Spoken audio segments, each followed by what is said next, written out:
Hello बच्चों, आइए हम प्रश्न देखते हैं। प्रश्न है हमारा, एनेलिडा के विपरीत प्लेटीहेल्मिन्थीज दर्शाता है।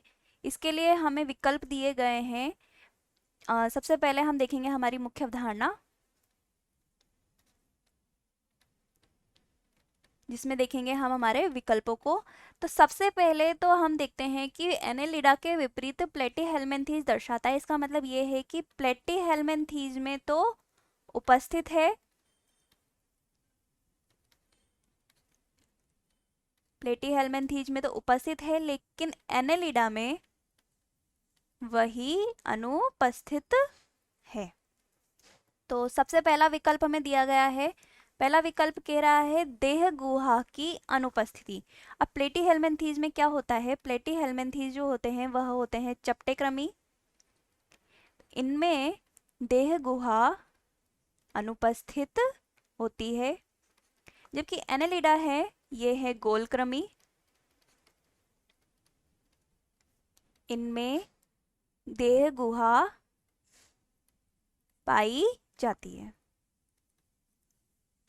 दूसरा है अरीय सममिति। तो अरीय सममिति इन दोनों में ही, प्लेटीहेल्मिन्थीज और एनेलिडा में दोनों में ही अरीय सममिति अनुपस्थित होती है। ये जो है अनुपस्थित है, बल्कि इनमें द्विपार्श्व सममिति पाई जाती है।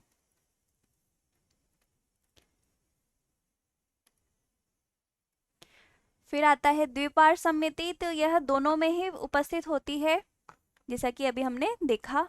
उसके बाद कूट प्रगुहा की उपस्थिति। तो प्लेटीहेल्मिन्थीज में तो देह गुहा अनुपस्थित है, और इसमें जो कूट प्रगुहा है, जिसको कि हम देह गुहा भी कह सकते हैं, वह भी अनुपस्थित होती है। जबकि जो एनेलिडा है, इसमें क्या है? इसमें भी कूट प्रगुहा जो है वह भी अनुपस्थित होती है।